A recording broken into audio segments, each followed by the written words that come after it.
Hmm. Hmm. Hmm.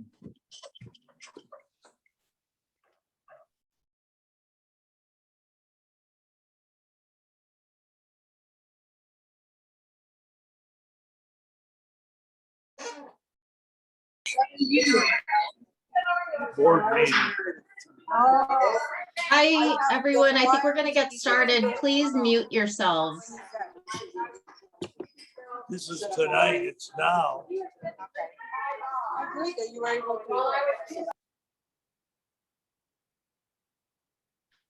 Okay, I think there are a couple of more people being admitted, but we can get started.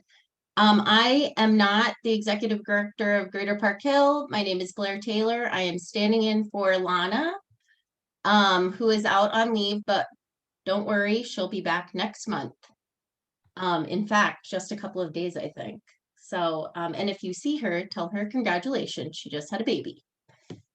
In the meantime, this is the agenda as you can see it. I hope on your screens that I've done a screen share. And these are the basic rules. We ask you to raise your hand, or if we call on you, to unmute you. We have help from other board members who will be looking in the chat if you have a question. But please mute yourself unless you're called. And nobody's in the waiting room, so I'm going to start running through these slides. And I likely missed something, just so you know, because Lana usually does this, so I am not the expert she is. All right, so 4 announcements. We have the mulch giveaway and compost sale on May 1st. There is a link available to this also, which is in the Greater Park Hill MailChimp, excuse me, if you want to find out more information about it. The second announcement is the Neighborhood Bikeway Virtual Community Meeting number 2. It is Tuesday, May 11th, 5:30 to 6:30. The Safe Outdoor Spaces Community Information Meetings, there are 2 coming up. Thursday, May 13th from 7 to 8:30 p.m. and Saturday, May 15th, 10 a.m. to 11:30 a.m. Greater Park Hill has amazing programs and events. And I have several slides to show you. One of them is the 6th annual Garden Box Giveaway. It is on May 15th, 9 a.m. to 11 a.m. at Greater Park Hill. And also the upcoming annual Park Hill Yard Sale, which is Saturday, May 22nd, 8 a.m. to 1 p.m. You register online at greaterparkhill.org. We also have the fantastic 21st annual Park Hill Garden Walk, Sunday, June 13th from 9 a.m. to 4 p.m. Tickets are on sale now at theparkhillgardenwalk.org. Super fun, and they have 9 gardens this year, I believe. We may come back to this. I'm not sure if there are updates for this. I believe we have board members that are a part of this Park Hill golf course who can share more information. So we might come back to that. Here are a couple of notices from the City County of Denver. Some of them are actually on the agenda tonight, so hold your questions. Always become a member. It's fantastic. Greater Park Hill does so many great things for our neighborhood. And I'm going to give it to Tracy to take it away. Oh, Tracy, normally I do an introduction. No, it's okay. It's okay, Blair. And here you are. So welcome everyone. I'm Tracy McDermott, the current board chair. Blair, thanks for running through the community updates. Greatly appreciate it. I don't see Officer Lewis in our list. If you are here, please unmute yourself and step in. Otherwise, we'll come back to you. So Daniel, are you here? Yeah, I'm here. Okay, Daniel is here to present a rezoning at his property at 2875 Albion. And Daniel, do you have slides you need to share? Not unless like you all really want to see them. I guess it's up to you. I was trying to make this as simple as possible. Oh, I can just talk. Daniel, let me stop you for a second. I see that Officer Sanchez is here. Ah, that's fine. And I want to just respect Denver Police time. So Officer Sanchez, if you want to just give a quick community update, I'll give you the floor. Absolutely, Tracy, I appreciate it. And Officer Lewis wanted to be here, but she had a family matter to attend to, so apologize for the short notice of me being here. I wasn't able to get stats in time for the meeting, but I wanted to go over a few things. Property crime across the district has been up. We've been having a huge increase in auto thefts, theft from autos, a lot of vandalism. And with that, though, at least I can give a positive update, was that we actually did arrest somebody on Tuesday that was in possession of a cutting tool that was in the process of stealing Cadillac converters. So I'm sure that person wasn't acting alone, but hopefully with at least getting one in custody, that maybe that will slow that down, or maybe that person can be linked to a lot more of the ones that we had district wide. But that's at least something positive to get out there. And then one thing I want to touch quickly on is the homeless, how we respond to homeless. There was a lot of misinformation that came out. The Chief Payson came to our roll calls about a couple months ago and said that host the Office of Housing and Stability was going to be taking over a lot of the homeless camping issues. Officers misinterpreted that as to Denver Police Department was no longer doing homeless at all, and that's not true. Still want to convey that if there's still a criminal element to it, whether like they're harassing you, they're on your property, they're being assaultive, things of that nature, we still will respond and we still do take care of that. That is not a host issue. That's still a police matter. So folks, if you have them, if they're coming on the property, and I know in some areas where you have the alleyways, if they're in the alley and blocking it, we will take care of that. So please call the non-emergency number. We'll come out there. If you do get an officer that says we're not in the business of doing homeless anymore, just call back to the station, talk to a supervisor, and just let them know what happened. And that way they can redirect an officer back out there to take care of it. And then community events, we really don't have one for this next quarter. We just got done planting trees over at the old Park Hill Golf Course on Saturday. Commander was out there with us and digging holes and planting trees. So if there's something this next quarter that you guys think that you might benefit from us coming out and doing a community event, please let us know, let Heidi know, and we'll work that out and see if we can't get that on the schedule. Great.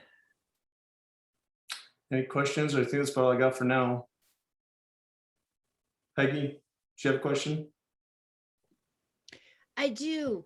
And it may be out of turn, so Blair or Tracy, check me if I am, but I was just. Yeah, Peggy, the floor is open, so go ahead. Okay, perfect. Officer Sanchez, I was going to ask, one of the topics I think that several of us are interested in is the homeless encampment that's going to go into the church on Montview and Forest. And one of the things that I know I would like to see more of is seeing if we could get more police presence in the area. How would we go about doing that, or seeing if we could get more folks to be coming by? Or you guys do such a great job, but I just think particularly in the beginning, some of us would feel maybe a little more comfortable if we knew that police were doing a couple extra drive-bys in the evening. Sure, absolutely. Just put in that extra patrol request with Officer Lewis, and then she can get that up to the patrol, and that way we can get through there. I know that's been a hot topic here lately, and I know the commander, Sergeant Davis, went out there. I think there was a meeting at the church just last week, and so they were involved in some of those discussions. So I know everyone has concerns about it, and I know we're actively involved with it as well. And we're definitely going to do our best to make that as more as a pleasure. Not pleasurable, but as a less impactful process as we can on the neighborhood residents. Great. Thank you very much. Appreciate that. Are there other questions for Officer Sanchez? Officer Sanchez, Officer Lewis presented, I think last month, those converter locks for the catalytic converter. Does the public just go to an auto store or do they go to their mechanic? I think she was presenting what's called the club. It's a steering wheel locking device. It's to prevent auto theft. The Cadillac converter, there really is no great way to prevent those from being stolen because it connects into your muffler and it's the exhaust system that runs underneath the car. And all it does is it takes a cutting tool, less than 2 minutes of time, and they pull that out and they're gone. So there is no great way of preventing that except for just extra patrols being a little more diligent. And like I said, thankfully Tuesday we caught someone actually in act getting ready to start going and cutting those. So we at least got one in custody for that. Great, thank you. You're welcome. Any other questions? If not, we'll go back to Daniel, who I did see put in the chat that both he and his daughter were hit on the catalytic converter thing. So Daniel, so sorry. There's no Yeah. more.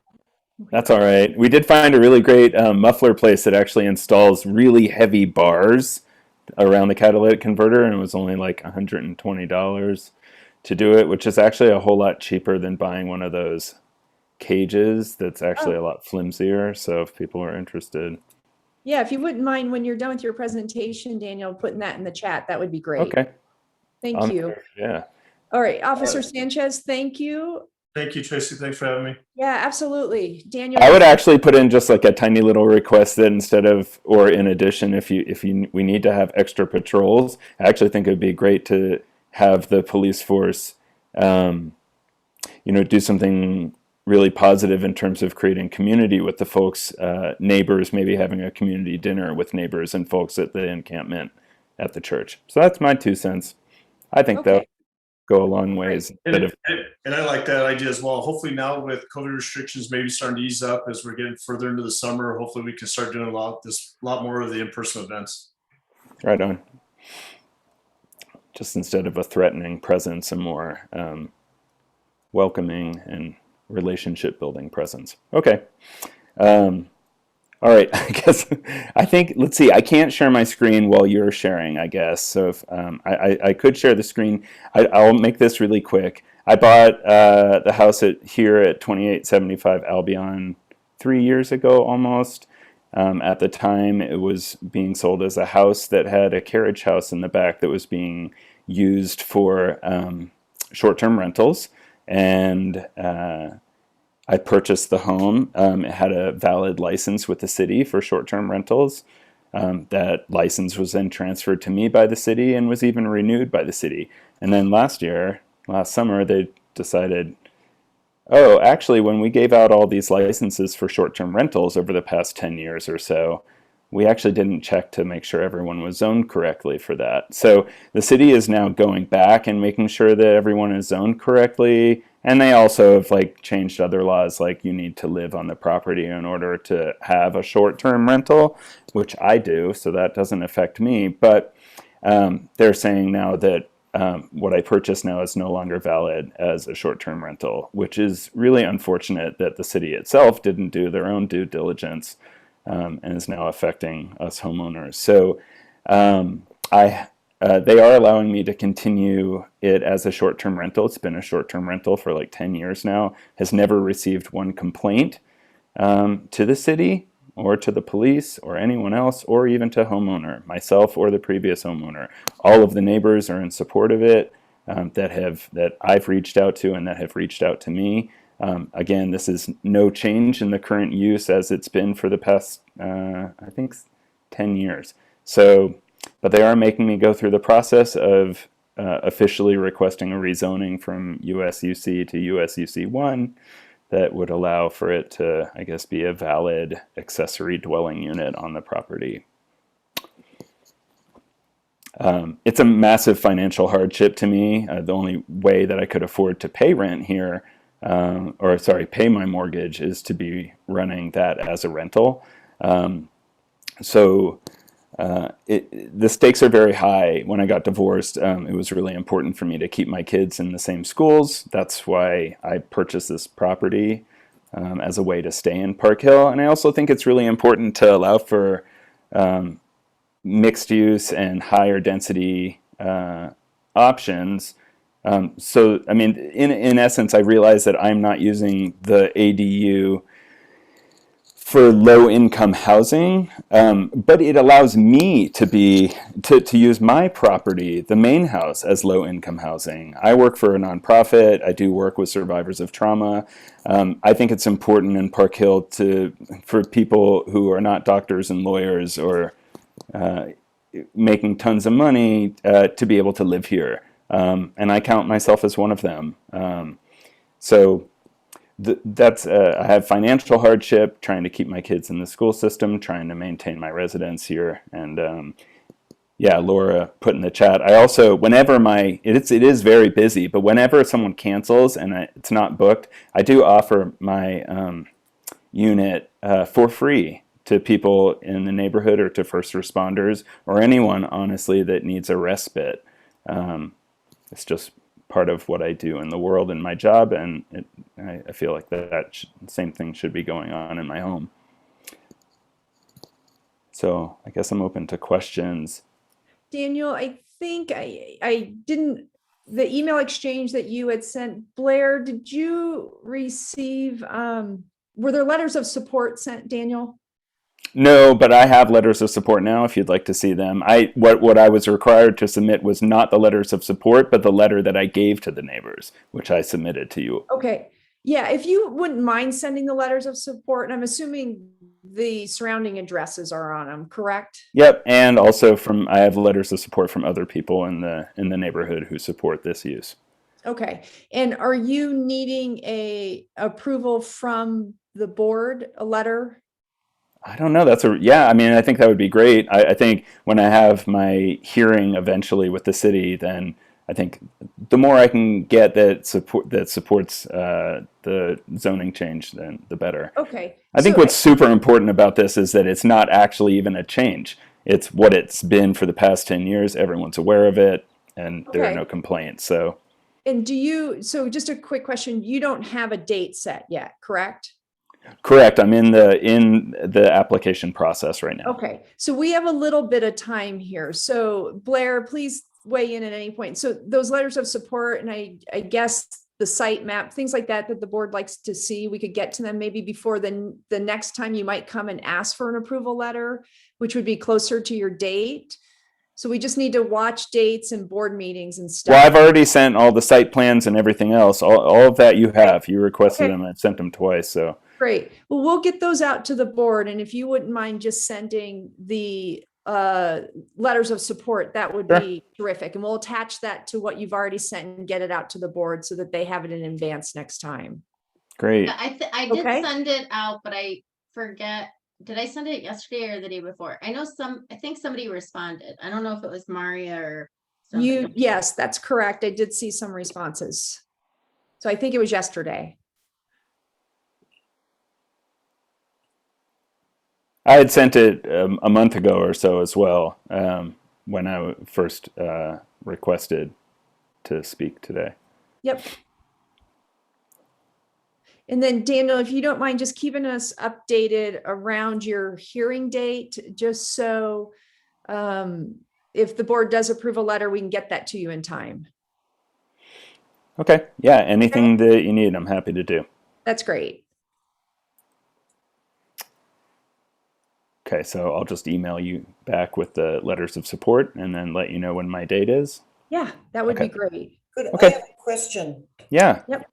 I did look at the packet that Blair sent yesterday, and including the plans for the structure. And I don't have an opinion about this, but I was curious. It's already built. The plans, I think it says on the plans, it was like 1997 or something there. My curiosity is 2007. The plan shows a half bath, a toilet and a sink. Are you not required to have a shower or a tub in a short-term rental? It has a shower. Oh, does it? Yeah. The plan says, good. Yeah, that was so that's also part of the issue is that when it was first built, it was not built as habitable space. It was built as a garage, like a studio in the garage. And so the kitchen and the shower were added afterwards. I see. Okay, Mhm. because it just shows, these Yeah. must be the older plans and I see they're from '07. And that's a separate issue that I need to, get permitted with the city. But that's separate from the rezoning issue. And so I'm doing two things at once. Okay. Yeah. But hey, thanks so much for taking such a keen look at those plans. Yeah. Yeah.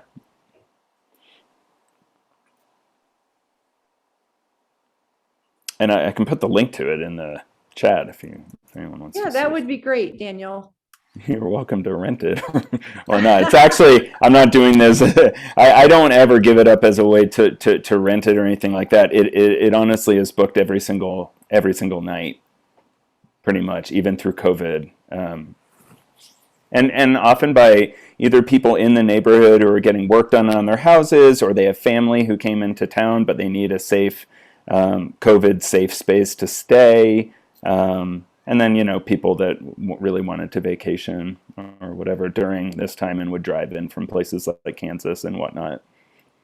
Okay. Well, if there's no other questions, Daniel, thank you. We really appreciate Thanks. you being here. And if you'll just get us that other stuff, we'll get it back out to the board, and then just keep us aware of your date so we can get you back and get you a letter if it's approved. Okay.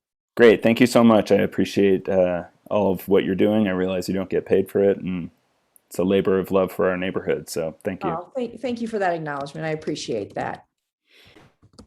Okay, Shane, you are talking about the future for 3435 Albion.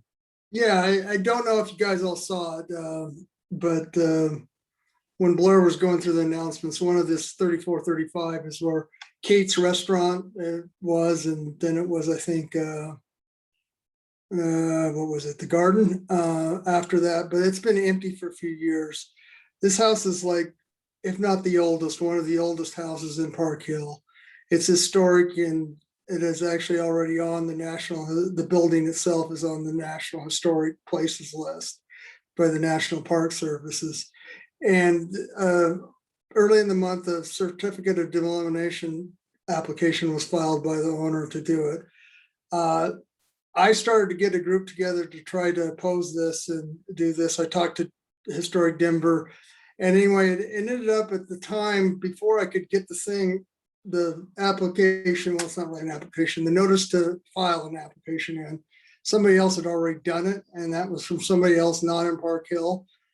And upon that, the original deal fell through, and then a new buyer came forward who is much more preservation friendly. And the good news is that he has withdrawn the certificate of demolition, so this building won't be torn down anytime soon. And he also is wanting to proceed with landmark and protect it himself, if everything goes on. But right now, the certificate of demolition application has been withdrawn. The building is no longer in an immediate danger of being torn down. That's pretty much all. I'll take any questions if anyone wants to talk more about it.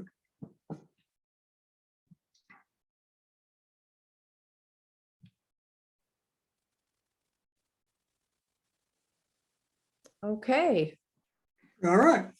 All right, Jane, thank you for that update on that. Thank you, Tracy. You bet.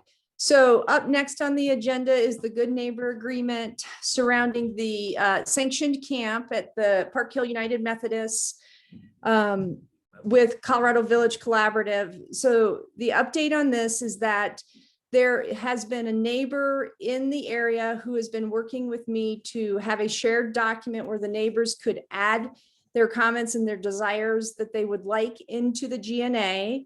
We did get an email today from another set of neighbors who was not aware of that. They're going to be reviewing it over the weekend, adding comments. And at that point, we will send it back to Colorado Village Collaborative to allow them to review it and accept what they deem appropriate in the good neighbor agreement, and then it will come back to us. It is not required as part of their permitting for the camp. They thought it was a good idea to do this, regardless of the fact that it wasn't required for them. Ken, I think you're on the call as well. Did you want to jump in with any updates surrounding comments that you've heard? And I know we had a meeting this week. Ken's had several meetings with neighbors to get their input. So Ken, I'll let you unmute yourself if you want to jump in here. Hi, thanks, Tracy. Yeah, I've been fielding calls, text, emails, and Zoom meetings from Area 5 residents, and quite honestly, mostly in opposition, but if nothing else, sharing some concerns that the immediate neighbors have. And I've been using that information to work with Tracy and to both send a call of the CBC, and then also as I review the GNA along with Tracy and other members, making sure that those immediate concerns that the neighbors have expressed are included in the GNA. Tracy, did you want me to share what some of those concerns were? I apologize. Sure. No, that's if you have them at the top of your head or they're in front of you, please do. Well, I do. I mean, I think most recently, some of the concerns that have come in, one has been around security, ensuring that it's drug-free, sex offender-free, alcohol-free, and what is the strike policy right now. CBC has a 3-strike policy.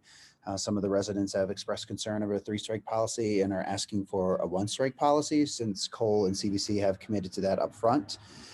There are concerns around liability, who is responsible 24/7 if there were an incident at 10 p.m., at 2 a.m., at 7 a.m., who's that contact and what's that phone number? Making sure there is a person on site and on call at all times, 24/7 liability, that it doesn't fall on the immediate neighbors to monitor that situation. Other concerns have come up around COVID. The opportunity to receive vaccinations is on the table for residents, but it's not required, nor is it required to have received the vaccination or even be tested prior to coming in. So that has been a concern as around COVID and risking any spread of coronavirus in that manner throughout the camp and beyond. There's been concerns around quiet hours. Right now, the quiet hours are slated to begin at 10 p.m. There have been requests to start quiet hours earlier, around 8 p.m. That includes pets, because pets are allowed, but if you happen to have an extremely loud barking dog, how do we ensure that the pets are also part of that quiet hour as well? I know there are some additional concerns as well. I don't have my emails and notes in front of me, so I'd have to go back and check. But again, security, liability, COVID, drug, sex offender, quiet hours, that sort of thing have all come up in our immediate concerns. And I did get confirmation today that it will be, instead of the 45 tent proposal, it'll be 33, allowing up to 40 people instead of 50 as was previously suggested. And the first month there will be a paid security detail on site. So thank you, Tracy, on that. And yeah, paid security detail the first month is what Tracy just shared. And a few other things. I have my notes up now. Along the lines of safety and security, weapons were included in that as well, not just drugs, alcohol, and sex offense background, but weapons as well. Also a very strong interest in that if the city does grant the permit and this does go through, that there is a promise and a written agreement that it does not go beyond December 31st, that there is nothing beyond the proposed timeline that currently exists. And then again, looking back from at the notes here, worrying about any both trash and litter, whether that be food remnants that are left behind, which could attract critters and other rodents. If there are cigarette butts, some have even shared what if there were needles to be found nearby. And that also ties to what is the security and liability once outside the proposed site. So if the residents were to walk 1 block down, 2 blocks down, what is that liability, who is responsible, and what steps are taken should this expand beyond the immediate homeless camp. So those are some additional concerns that have been shared and that we are still seeking not just verbal responses to, but written responses to as well. Written commitments, I should say. So I think I covered a few of those notes, Tracy. Please jump in if I missed anything here. I don't think you did. That's a great wrap up on that. Nam, I see your hand up. Yeah, thanks, Tracy. Jackie, I'll get to you next. I know that we're a party of the, of this good neighbor agreement process, and I appreciate all the work that Ken and you and others have been doing on that. I also completely understand, some of those very legitimate asks in terms of the good neighbor agreement, making sure we have a contact, things like that. I do think, though, that I have a concern that some of the things we're asking of this good neighbor agreement are not things that we would be in any position to ask of a new neighbor moving into the neighborhood in a private home. And why do we think that it's different for someone in a private home to have to meet certain criteria, drug and alcohol use? Are you going into your neighbor's home and seeing what they do? Why do we think it's different just because these people are not housed at the moment? Why do we think we have to hold them to a higher standard around some of these items? I think that does give me pause and some concern. Again, I think having contact, a liability person, again, some of these other concerns, totally legitimate, but I do want us to be careful about the types of things we're expecting of people that are unhoused versus people who would be private property owners, and why there's any distinction there. Excuse me, I don't know if I'm allowed to jump. I'm a neighbor, and my daughter is at the school. So I understand, Nam, that you are looking at private residence versus a church and the school. I mean, as a parent, I have concern about the safety of the children, and that doesn't seem to be taken into account. I mean, if it was a private company with this type of things in terms of risk reward, the risk would largely overweight any other consideration, and this project would be stopped. There is issues about, these people will be staying on the parking lot of the church where the daycare is located. You have children around, and it would be good to have background checks, to have drug-free policy around the children. And they are saying, that CVC is saying they are doing, they are not allowing drug use, but they are allowing drug possession on the premise of the church and daycare.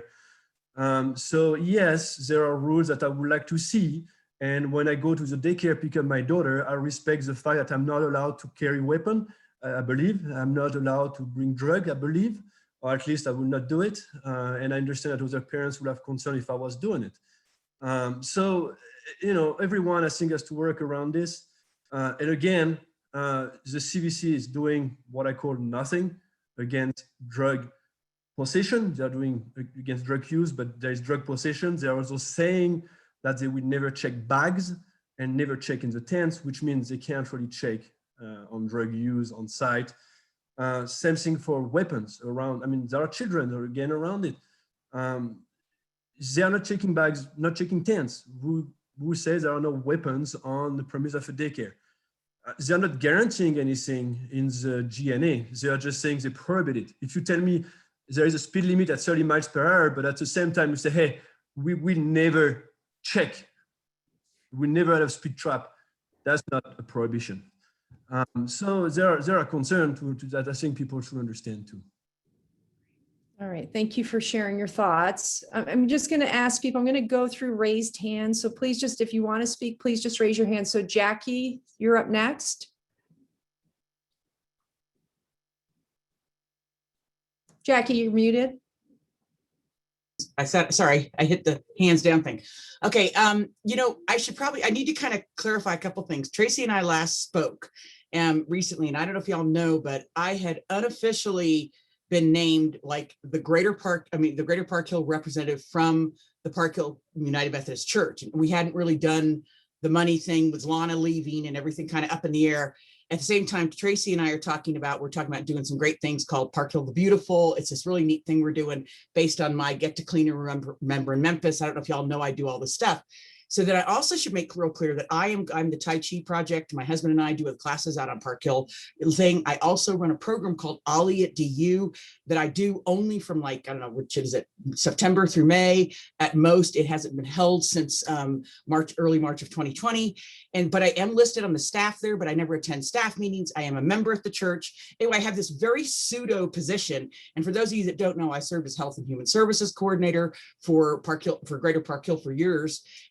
Big part of helping get bikes together started and all this stuff. Anyway, just to let you know, I have this weird thing, and I put together a list of all my connections. I was in the church and handling sanctuary in order that it work with my program so that I could hold it, because I was holding different things within the church. I'm just kind of letting you guys know this. Awkward position, because of course I'm part of the church. I'm not really in charge. I had a lot of responsibility and no authority, if that makes sense. All of that over a 2-year period, we worked out, it came together, and I have this kind of unique understanding of how this could be dealt with, how my wonderful, wonderful, good-hearted church does. I knew nothing about this happening until basically all of you did, okay? I just kind of wanted to say I got a little bit of notice ahead of time, but didn't really. So I kind of feel like the press secretary that 45, put into place on January 5th. So I didn't really know what was going on, and yet I want to help. So here's why I'm saying this. Ken, first, congratulations. Every concern that I was hearing voiced is exactly what I told Pastor when he told me, Pastor Nathan, okay? And I said, boom, boom, boom, and I listed them right off. Here's your problems, here's what's gonna happen, here's what people are gonna say. We need to be aware of this. How is this all being handled? I don't want the neighborhood to have to go through the stress that I did when I first had to do sanctuary at the church. We don't wanna be working this out as it goes along. Does that make sense? So I'm very much there, and my church loves me dearly. And we all know, everybody who knows me knows that I have a heart of gold, and I will do anything to try to make things work. I have every single concern you guys have stated is valid. And I'm saying this, and now I'm over at 19th, basically 19th and Jasmine, okay? I even have to deal with the fact of what if they're going to the grocery store along the route, so all of us in the neighborhood are part of this, not just the immediate. So my question is twofold. And this would be, and anybody else who's on this, say the same thing. I have not been asked for my input on the Good Neighbor Agreement, and I would like to give it, not just because of all the things I told you around it, but also that I'm a neighbor too, okay, who's going to be affected by this, and all my classes I hold, and I don't know if you, my kids all went to the Children's Center for years. So all I can say is, I know my church wants to make it work. I know that Temper Michael is really good-hearted, but this agreement is between CBC and the neighbors, okay? But I'm asking, would it be appropriate? And I actually mentioned this to Tracy, and I know you're swamped, Tracy. That's why I understand. We're working on other things too. But my thing with this good neighbor thing is, would it be appropriate? Would you like for me to go ahead and kind of submit everything I've kind of said here? But I pretty much got it in writing. Who do I submit it to? And just say, I would like to give you input, but I want to be totally clear, even though I am listed as part of the staff, I'm not really in on the staff information, if that makes sense. I'm just like any other member of my congregation when I hear about that. Maybe that will change when I go back next winter. Just so you know, I have had to cancel my Ollie at DU classes. They will not be held through the SOS being there. That's money out of the church's pocket. We as a Tai Chi project probably will not be going back into the building until this situation changes, just to reduce any problems happening. Does that make sense? We're going to be out there a lot though too. And I saw some of the people on this, guys, I will be happy. And I would just say this right now, I'm just going to throw it out there, and I'm probably insane and crazy for even offering this. But I was going to say that if something comes up quickly, I would like to coordinate figuring out how we make sure that somebody is 24/7 on call, exactly what you said, to answer problems, to immediately address it, to be in charge, so that the poor neighbors and everybody is not in this situation. At the same time, what Nam was saying is absolutely true about that you don't want to make these poor souls feel like they're not welcome and that we don't care about them. And so I think that that's all right there. So what I wanted to suggest was that if you don't mind, and Tracy, if I have your permission and everybody else, I mean, nobody's official on this. I haven't heard back from Pastor either. Everybody's just so up in the air. I want to help with this, everybody. Okay. You know, I started coming to the meetings like the beginning of the year, trying to kind of stay in on this. And I know with Lana gone, there's even more stuff. So I just wanted to say to everybody, please, please, please know that I will always be there for you. Okay. So please, as a neighbor, as a church member, as a person who's a renter at the place, as blah, blah, blah, blah, blah, you name it, as a parent who's had children, we're at the Children's Center, and I have a history of 33 years here. Let me see if I can help. Please let me. Am I here? Are you hearing my prayer? And I did want to say this to you, that Tracy's brilliant kind of wedging into the thing. We were talking about this Park Hill the Beautiful, about cleaning up. We're thinking that the Park Hill the Beautiful could be the one to monitor our through this volunteer thing we're doing, me and John Bauman and everything, is we could be the ones to really monitor that things are being handled well. Does that sound good? And I know all the people, so I'm not afraid to talk to them. Like I said, it's kind of a weird position. Does everybody hear what a weird position I'm in? I'm kind of, you know, what am I kind of the adopted stepdaughter or something of everything. Okay. So anyway, I'd like to help. So Ken, I was going to say, how can anybody that wanted to give input, or maybe they could even come to me and I could funnel it through to you. I don't know. Anyway, so I'm here for you. Okay. So that's all I'm going to say. And I'm going to put my phone number and my email on the chat. So all of you contact me. I can't promise, I'm not in any official capacity to make any changes, but I promise you, I will get this to them. And I am telling you that everybody is hearing this. My church, the temple, the Children's Center, everybody I'm talking to, everybody's on top of this. And I feel like that I feel like, and this is coming again in the fourth quarter, I got into this, is that they really do appear to be listening, and they really do appear to be trying to address things. So I hope that makes people feel better, but it's okay to feel good, right? But we need to make sure it happens. And I don't like the idea that we only have the security thing for 1 month. I'm looking and saying, wait a second, what are the plans if we need it for 2 or 3 or 4? So do you hear what I'm saying? I'm asking the same questions you all are. All right. So here's my phone number, and saying, and anybody else, you are welcome to call me, text me. I will get that information out there, because I know that it has been frustrating, and it's not because people don't care. It's because there's so much going on in people's lives with this reopening. Okay. With COVID. Okay. Thanks. Great. Thanks, Jackie. So next is going to be Allison, then Terrell, and Laura.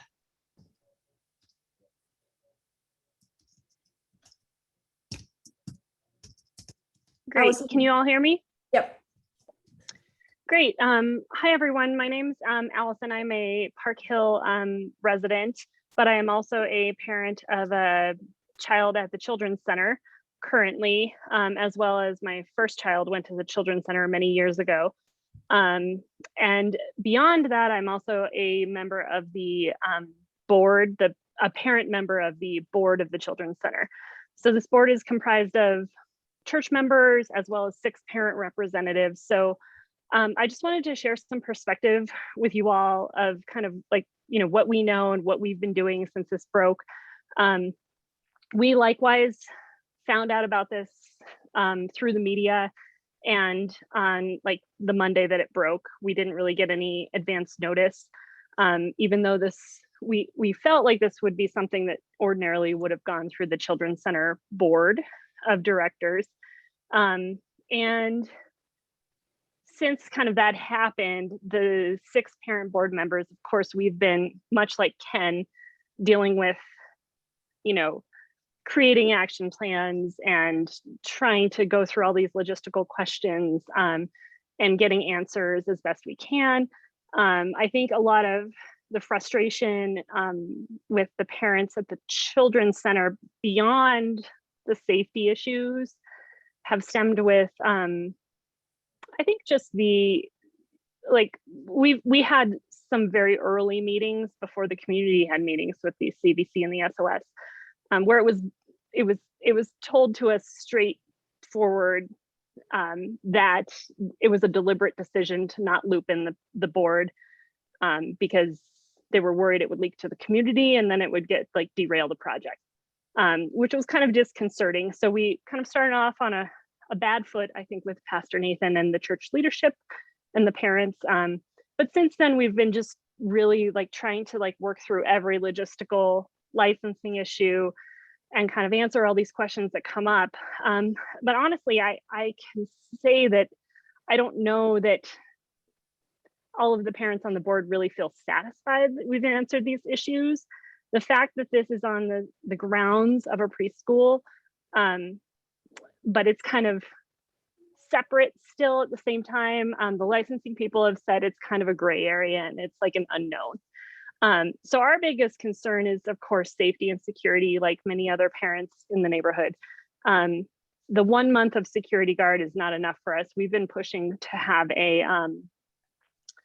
full-time unarmed security guard who's licensed and trained in conflict de-escalation, and licensed to be around children on the premises at all hours that the center is open.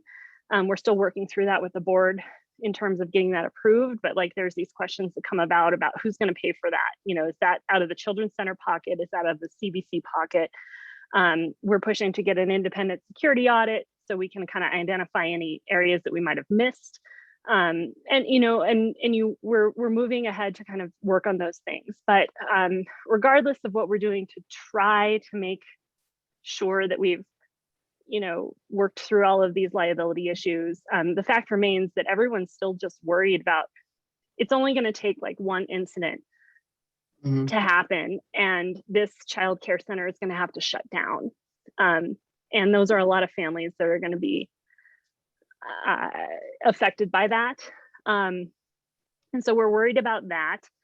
But we're also just worried about the future of the viability of this child care center, which many of you know has been a part of Park Hill for many decades. Because I'm going to be honest with you, we don't know the full picture on enrollment, but we have many families that are pulling enrollment. And so the church has committed to, you know, supporting paying staff through the duration of this project. But I'm still just really worried that what if it doesn't bounce back sufficiently, and like, you know, are they willing to commit to this center as a pillar of the community as well, because it's an important part of the family who live here. So so that's kind of like where we are. I would say as a parent board, what we've done is kind of, we've been working on going through all of these licensing, making sure, kind of asking about, you know, the smoking area, how is that allowed on the same grounds as the preschool? Because technically it's not allowed. And we've kind of learned they've gotten around it by licensing the site at a different address as the preschool. And so so there's some of those things. And then but I mean, it sounds like, you know, they're working with the licensing board to make sure these things are all okay. And, you know, we're working on getting a new fence and things like that. But all of these things kind of address the children in the Children's Center. And I realize that there's a lot of concerns from the community as well. So I just kind of wanted to share like where we are. And if you guys have any other questions, I'll do my best to answer them for you. Great, Allison, thank you for your comments. Appreciate it. I just want to answer a quick question in the chat. CVC is paying for the security the first month. I'm going to jump to Terrell. Terrell, go ahead and unmute yourself. I think that's my understanding. Yes. Hang on. I don't know if you'll be able to see. Oh, look, there I am. Hi, Terrell Curtis. I've lived in Park Hill, 3 different addresses, 26 years. Raised my kids here. All 3 of them are happy alumni of the Children's Center. They helped make them as wonderful as they are. Some of you who've been around for a while may remember that I led a similar process for the Gathering Place when I worked there as communications director, and we were invited by Montview Presbyterian to operate out of their lower level for a year while we rebuilt their basement. So none of these concerns are at all new to me. I've worked closely with Cole at Colorado Village Collaborative in my previous work at the Dolores Project. None of these concerns are new to him. And so this is just a very familiar area for me. You know, y'all might remember that, well, I'm sure you know, there's a preschool also at Montview Presbyterian that caused great concern. And nothing, granted, it's a different kind of program, day program for women and kids who are homeless versus 24/7 residential program. But there were never any concerns reported by that preschool in the 14 months that the Gathering Place was in residence. There were never any concerns reported to the Gathering Place, to the church, to the police that we were aware of. And I put this question in the chat, but I wanted to verbalize it as well. The only concern that was ever raised to us was one of the Gathering Place guests was harassed when she walked from the bus on Colfax up the couple of blocks to the church. Somebody started yelling at her about trash they saw in their yard, and you people shouldn't do that. And, I know how, the other thing I wanted to lead with is I totally understand everyone's being really taken aback at the suddenness of this, which I, in my experience, need to agree with. I wish they had done that a different way. We certainly tried to when I went through this. 8 months also isn't enough time, apparently, which was the timeline we were working with. But at any rate, this woman was harassed. And given, the rancor that so many neighbors have mentioned, and this is all just off Facebook comments, which are a little bit dicey at best, and, downright some hostility. I think you all would agree. There's been some really unfortunate pejorative language used about these people who are so vulnerable. Evidence and research shows us that people experiencing homelessness are far more likely statistically to be the victim of a crime than to perpetuate a crime. So, these things that, sorry? All these things that are being talked about in the Good Neighbor Agreement are things that are typically things that Colorado Village Collaborative does anyway. Some of them, yes, some of them, no. But, if it's a neighbor agreement to me indicates that there's commitments on both sides. I don't live around the church. I have spent many of my years of my life in and out of that church. Through the Children's Center. What are we willing to do as a neighborhood when these folks come and stay for a period of time to ensure that they're treated respectfully when they're in the neighborhood? They're going to have to be in the neighborhood, getting to the bus and such, and walking down 17th Avenue Parkway because it's beautiful. And they don't typically have access to that kind of green space. What can we as a neighborhood commit to make sure that people are respected and above all safe and free from harassment? I think that's all I've got. The Gathering Place is a daytime center for women, kids, and transgender folks who are experiencing poverty or homelessness. I see lots of questions there. So it's daytime. It's not an overnight shelter. So I absolutely acknowledge there's a difference there. Most of our questions of concern from the neighborhood came less about the women that we were serving and more about what people perceived as men who must be following them. Not like women can't have other reasons to be homeless, but none of that was ever reported, ever. And there's a question in the chat that says, is it a low barrier shelter? And Jessica, I don't know if you're asking if the Gathering Place was or if the current proposal is. The Gathering Place, just by point of reference, is essentially a low barrier shelter. Didn't allow drugs and alcohol on site. People were asked to check their weapons, and believe it or not, they typically did. They absolutely did not drug test. They absolutely did not search people's belongings. We would ask people to show us their belongings if there was a need.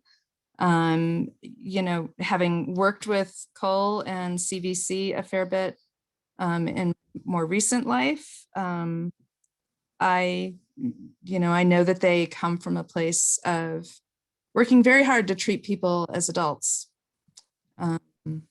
So that's what I know. I appreciate you being here tonight and sharing that experience. Thank you. Thank you. Are there other comments? I don't see any other hand raised. Tracy, this is Peggy. May I make one more comment? Of course. I don't mean to pick on Nam in particular, but I guess I would just ask for folks who maybe don't live in the immediate area, maybe live 10, 15, 8 blocks away, I don't know, to also be a little bit sensitive to these folks who are direct neighbors. I mean, our girls are grown and they're in college, but I got to tell you, I mean, it makes me nervous for, some of these sweet young families. And I'm not making an assumption that it's automatically dangerous to have folks that are in homeless camps, but I do ask for you to be a little bit sensitive for some of these families with young kids. I mean, these parents who have already paid for next year for daycare. I would venture to say most of us are fairly liberal in our political leanings, but also show a little bit of grace for folks who are nervous about this and uncomfortable about it, because it is a scary thing for some of these kids too. So anyway, just wanted to put that out there. And I appreciate that, Daniel, but you're also 2 miles away. And again, there are 3 and 4-year-olds that are right across the street. So I don't want to get to a back and forth on it, but I would just ask to show a little grace for immediate neighbors too. And I think, Peggy, that's a fair statement. Yeah, Hey. Tracy, I want to echo that. Tracy, I think Peggy, what you're saying, I think she's trying to say this in the nicest way possible without trying to say anything bad. It is a concern. And if your child was directly in that situation, you too would feel the same way, as kind of what she's saying. And I think we're all feeling that pain because we're all so torn, because we're all worried about the homeless and we're worried about our kids and we're worried about our neighborhood and we care, doggone it. So that's my 2 cents. Bye. Are there other comments? I'm not seeing any other. Okay. Sandy and then Maria. Yeah, Tracy, I just want to make sure that we're not actually voting on this now, because I think we all know that I have a lot of comments, but I think my comments will be better suited once we have the second draft. So, but I do want to make sure that this will go to a vote of the board. That's correct.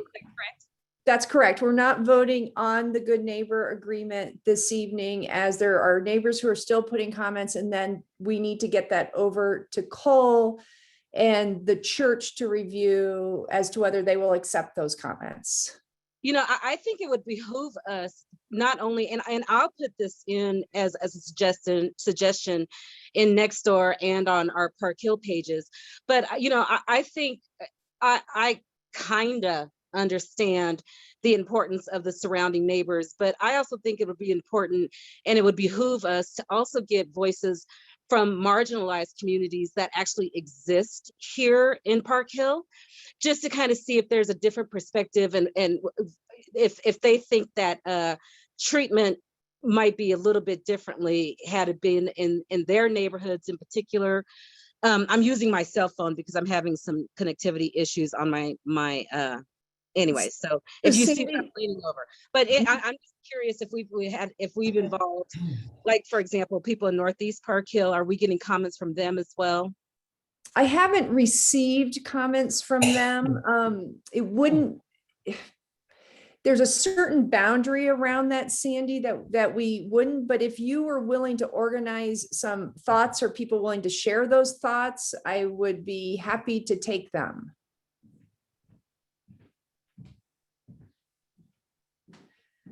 And Sandy, was that it? Yeah, Tracy, that was it. Thank you very much. You're welcome. Okay, Maria. I'll reserve my comments for next month or whenever we meet again. I'll probably have to call a separate meeting before now and then, but we'll try and give everybody enough time on that. Okay, thank you. You bet. Okay, Maria. Yeah, this is a question for Terrell, because I'm concerned and disturbed that any of our neighbors would harass the folks in this community. as they go about their business through our neighborhood, getting to the bus, getting to the grocery store, getting to the library, getting to where they need to go. So my question is, you having had some experience with the gathering place, what can we as a neighborhood do to help with that problem? I hope it's hypothetical that anybody would harass people, but what can we do about that going into this? Yeah, no, it definitely wasn't hypothetical. And you know, she was okay. That lady, she was a little distressed by it. I'm just saying, I'm hoping it's But hypothetical going forward. that it would happen.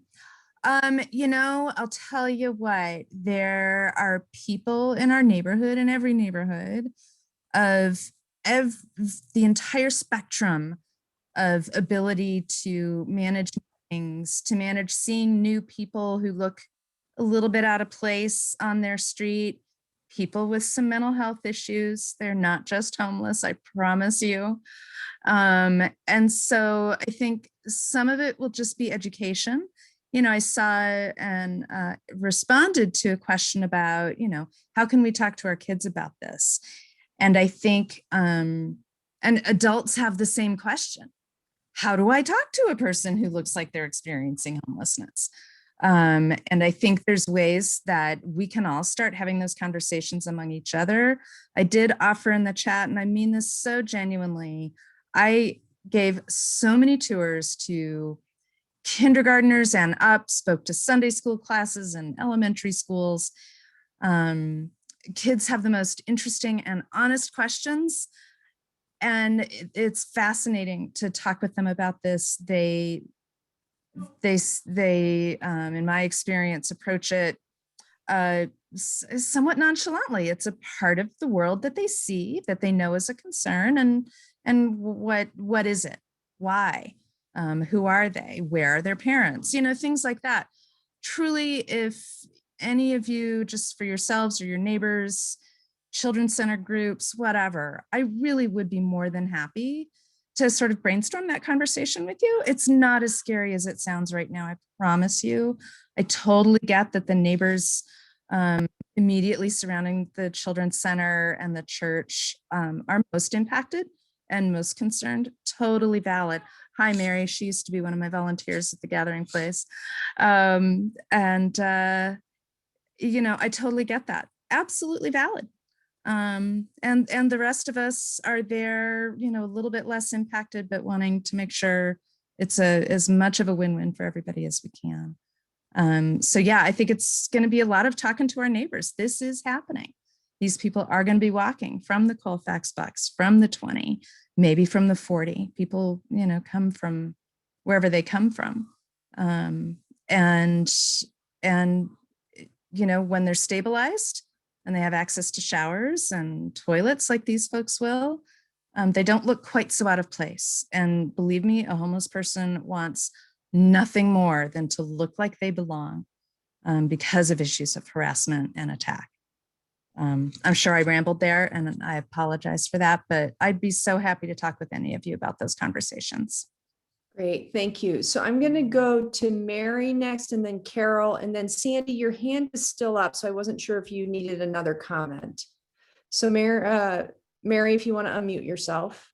Yeah, I was going to ask a question about what is the process from here in terms of the Good Neighbor Agreement. It looks to me like the draft I saw, maybe there's some opportunity for changing some language here and there. And then, so my first question is, you know, how close is this draft to the final, number one? Number two, you know, I guess for me, I don't really feel like Cole can change it.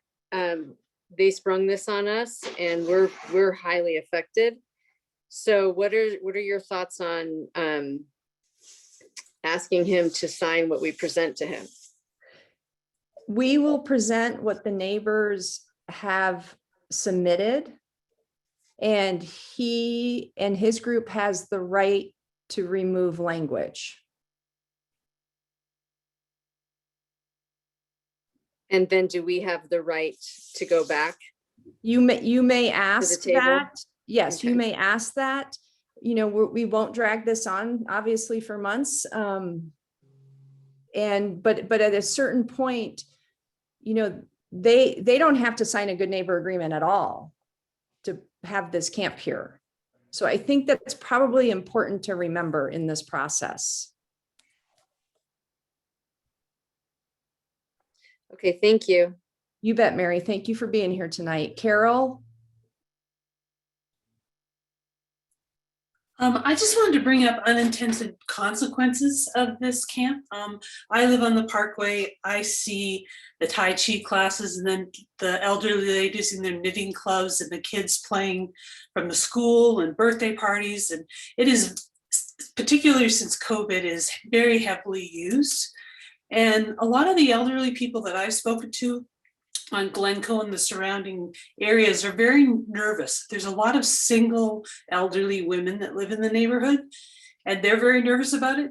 And a lot of people are afraid to raise their voice or express their concern for exactly the reason that someone mentioned earlier about Facebook and repercussions and shaming, that they are afraid. And that really bothers me. And I also feel like we should be very mindful of the fact that we're choosing one population over another. The Children's Center, as has been mentioned by Allison, is an institution in Park Hill, and young families have moved to this neighborhood for that very reason. And I think that it's really sad that the church is pushing this so hard when there is a lot of anxiety around it, and the Children's Center, as Allison said, may not survive this. And is that what the plan has been all along? We don't know. We also don't know what the next phase is for the church. This could be one of many projects. So I think we really need to get a good neighbor agreement in place moving forward, because this might be something that is going to be happening continually with this congregation. And the unintended consequences, I would say, would be just the wear and tear on the Parkway, and, you know, having the opportunity for people to feel comfortable in a space that is the only park between Monaco and Colorado, and is a destination for many people coming from both directions. Thank you. You bet. Thank you, Carol. Allison, I think your hand's up again. Yeah, I just wanted to add a couple of minor points that kind of I was thinking about as other people were speaking. I did want to share, many parents had asked Cole Chandler specifically about how many residents had been, I guess, ejected from the previous sites for offenses, and what sort of offenses, because those are sort of, you know, just kind of getting down to the more specifics that could put some parents at ease. And there have been residents who have been ejected, but we are not able to know the details of those reasons, for which I think is reasonable. But still, it doesn't necessarily put anyone's mind at ease. And then with regards to, oh, I'm sorry, I'm like blanking on my second point. Yeah, if it comes to me, I'll put it into the chat. Oh, I guess yeah, I'll put it into the chat if it comes to me. Okay. Thank you. That's all I wanted to add. Okay. And I just want to be clear, you know, the goal of the Good Neighbor Agreement and the goal of this experience, unless the permit gets denied, is to make it the best experience, not just for our new residents, but for the surrounding neighbors and this neighborhood. And shall this go through, I hope this neighborhood rallies and can work together and do some really good things surrounding this. And I know we can, because we've done it before. So those are my comments on that. If there's other comments, happy to take them, or questions. Otherwise, we're going to move on to some open floor community comments, announcements, or board issues. Oh, there is 2 CVC meetings coming up this week. There's one, I think, May 10th, and the other one's May 13th. And I think the one on May 10th is in the evening. If anybody knows those dates and times for sure, if you don't mind. Thanks, Blair.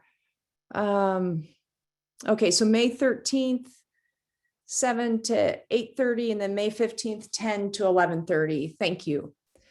Are there other comments tonight or things that people are wondering about in the neighborhood? Nam, your hands up. Jackie, I'll get to you in just a second. Thanks, Tracy. This may fall under the community announcements. I'm not sure, in which case I apologize. I did include it in the chat, but I don't know how many people scroll up, and I know we've had a lot of new, it seems as if some folks have joined maybe since then. So I was just going to mention that in addition to the bikeway for Kearney Crimeria, there is also another bike-related meeting happening on May 18th. It is related to the coordinated restriping related to the pavement work, and specifically it's in the Northeast Park Hill mobility project kind of that the city is doing. I think some of those have been paused for a variety of reasons, but there is at least one of those three things that they announced that they're doing, and what they're doing is essentially the streets are getting repaved, they're adding some bike lanes. That work, at least in one of the three areas, streets, is still happening. There's a meeting on the 18th. If you're interested, there's a link in the chat. I encourage anyone to attend. Thanks. Great, thanks, Nam. We'll go to Jackie and then Sandy. I see you have your hand up. Okay. Okay, just real quick, John Bauman isn't on this meeting, I noticed tonight. And he and I have been working, and Tracy, we've all been in the loop, but he did announce it. It is in the GPHC news, but I noticed it wasn't on the announcements of events that the Saturday, June 5th, we're going to be doing the alley cleanup. And we've been really reaching out to all the areas around us. John and I have a ton of contacts, and we're actually getting really good responses, and other organizations. And I'm hoping that all of this will help to connect us even better with our neighborhood, RNROs, because there's a number of them. It's interesting. So I just wanted to say to everybody, John and I are trying to, believe it or not, John and I are really good working together, because I'm kind of the peacemaker and John's kind of the troublemaker. I'm teasing. I love John. And we laugh. So we make a good combination, but we asked a lot of questions. He and I have known each other for years. So this is a good time. And Tracy, thank you, actually was the one who connected us up and said, hey, we're all doing the same thing. So I did want to tell you, be looking for, I've got people that we're getting for funding for doing yard signs. So I'm trying to avoid having to ask GPHC so that we can limit that, but I may come back to you and ask you if you can help a little bit. We'll see, but I would just want to let you know, we're going to get yard signs where we can be announcing anything that would make Park Hill the beautiful, not just physical, but spiritual, mental, and emotional. So anything that's happening, and that's not kind of cool. Anyway, I'm excited. And Jackie, I just want to add on to that, as we've discussed, I know people have had concerns about maybe trash in the neighborhood, or perceiving that there might be more trash in the neighborhood about the camp. And we want to be a part of alleviating that and putting a team together that is going to focus on the area also. So we are looking for teams of volunteers to be on part of our Park Hill Beautiful campaign, and who will also help over the next 7 months to help with anything that might show up. Well, I want to tell you too, Tracy, I know you were working full time. I am very fortunate that I have some time open. Like I said to you, I'm not going to be doing as much until next winter with my Ollie program. So if you have something and you need to dump on somebody, I know this is dangerous, but that's why I'm able to offer right now. So hopefully I can help. I'm going to regret this, aren't I, Tracy? You bet. All right. Thanks, Jackie. So Sandy, and then Colette will jump over to you. My connectivity is kind of weird at the moment. So maybe if Amy wouldn't mind hopping on and just letting everybody know what's happening with the Park Hill Golf Course and the visioning process. Amy, if you don't mind just kind of filling people in. Sure, yeah, I'd be happy to.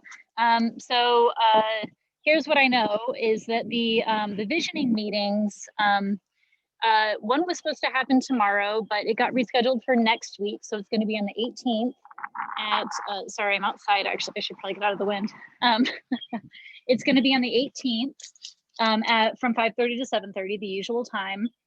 The facilitator, Dr. Nita Mosby Tyler, who previously was engaged, had to step back due to health reasons. And so they have identified a new facilitator to take her place. And so we'll get to meet him on Tuesday if you want to attend.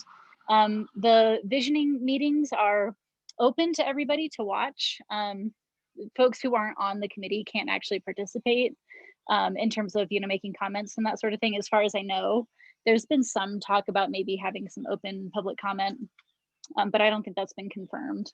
But you can at least watch and participate, and then you can kind of see how that conversation is going on. So that's pretty much all I know. I don't know if I missed anything, Sandy.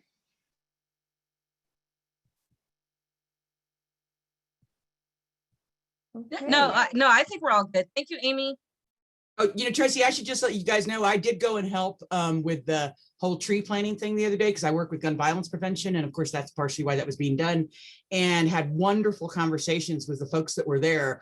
And I was late, so I may have missed some of you earlier folks, but I heard that the whole ceremony was great. And I did a lot of asking about, are your guys aren't going to be transplanting these? I talked to all the gardeners. So I got a really good perspective of what's happening there. And of course, that will make Park Hill more beautiful, assuming that we keep all those trees in there and we maintain that, some of that, a large portion, if not all, as green space. Great. Thanks, Jackie. Colette? Hi, everybody. First of all, for anyone on the board, and I know some of you other guys have done this too, next time you see Bernadette, thank her, because taking notes from these meetings, it's not fun. Thank you, Colette. Yeah, I had to get a plug for myself in there. No, just so you guys know, I have been in relatively good communication and contact with the Urban Land Conservancy and what their plans are, or supposed plans are, or hoping to engage the community a little bit more with the Johnson and Wales campus. So I will put my my email in the chat. And if you have any questions for me, or if you want to know what the latest that I have found out, just let me know and I'll share it with you. Terrific. Thank you. Any other comments? We're going to do the approval of minutes from last meeting next month. If there's no other comments, I wish everybody a happy step into spring, and the weather's beautiful and there's lots of blooming stuff around our neighborhood. So go take a good walk and enjoy that, and be kind to each other, please. There's too much hatred being spilled out, especially on social media, and just please be respectful. Go out and make it a good rest of your weekend, I guess. And thank you all for being here. It's important that you all showed up, and I appreciate it. Take care.